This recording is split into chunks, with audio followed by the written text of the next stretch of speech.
going today to another lesson. It's a grammar lesson. Well, why did I choose, or why I chose this particular lesson for today? The only reason for is that I believe students, high school students, still have problems with the English tenses. The problem with the students again is that they don't know what. Some of them like are still confused about the English tenses.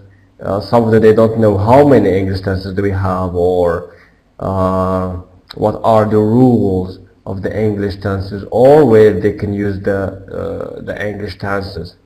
And the big problem is or comes when you have to deal with the reported speech and passive voice structures. You know, this year you have reported speech and passive voice structures. We also have conditional type 3, then you have the wish and structure, etc. And all these structures require a good knowledge of the English tenses.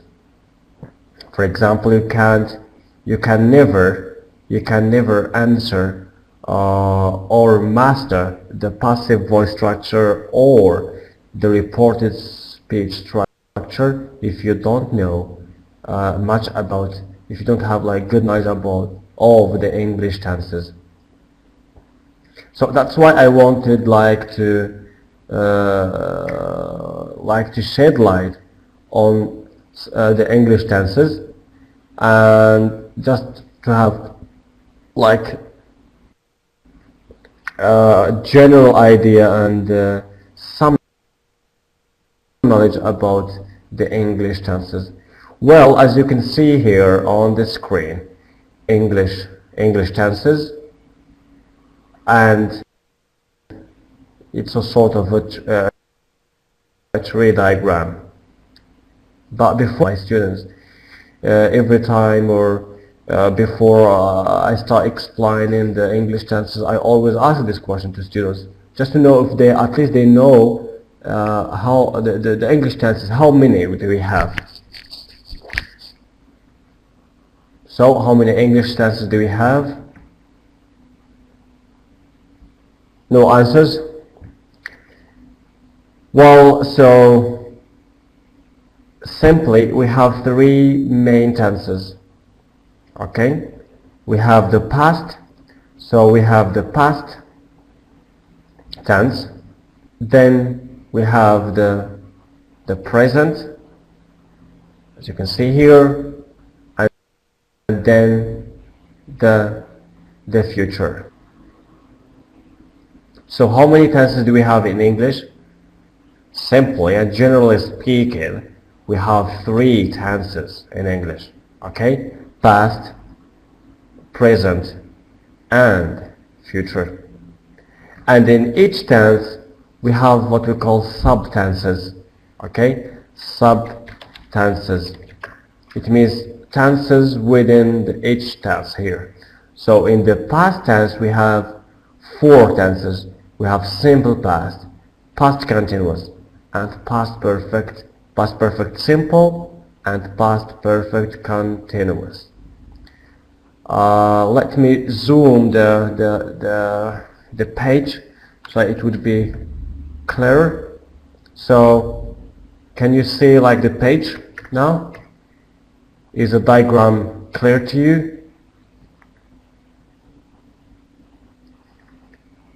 Okay, great. So as you can see here, we have the past tense.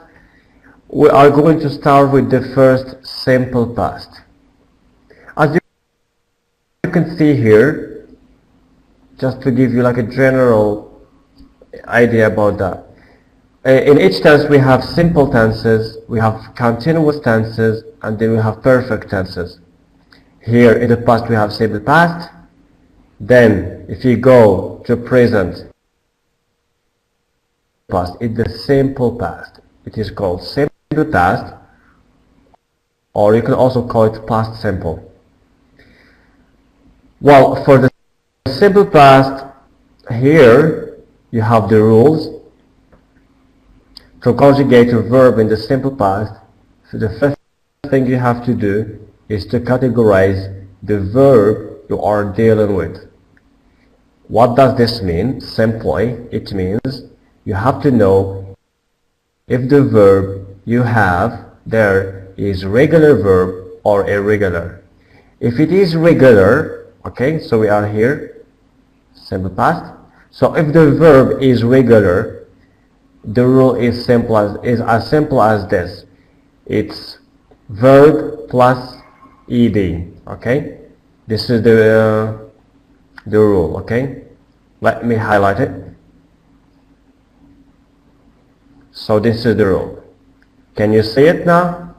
Verb plus ed is the rule. If the verb is regular, okay, if the verb is regular, okay, this is for regular verbs. Good. Here examples: walk, walked, watch, watched, lesson, listened, cook, cooked, etc. However, for the irregular verbs, we don't have the same rule for irregular verbs. Well, hold on, we have like another rule. Let me choose another color to highlight it. For irregular verbs.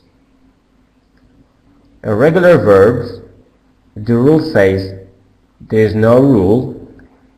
You have to see or to have a look the second column of the list of irregular verbs in the book or in the dictionaries or the list that you can find on the internet.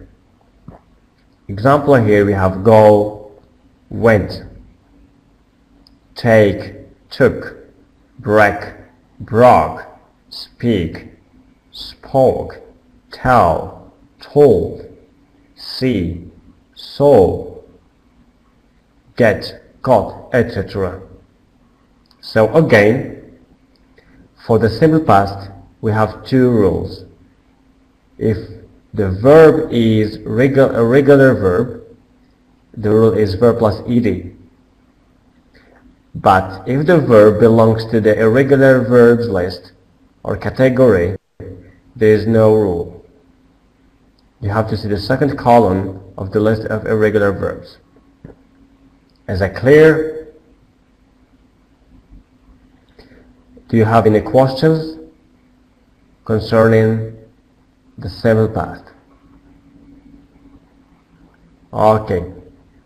Muna, Nadi, do you have any questions? Do I the same thing? Yunus, the same thing? Any questions? Does your silence mean you have understood everything well? I really hope so. No questions. Means clear and clean. Okay, fine. If you say so, say so. Then we move on to the next, which is past continuous. It's a continuous form. Well, the rule of the continuous form is as it is. Subject plus was plus were, was or were, plus verb plus ing. So this is the rule of past continuous. When do we have to use was and were are the past form of the verb to be.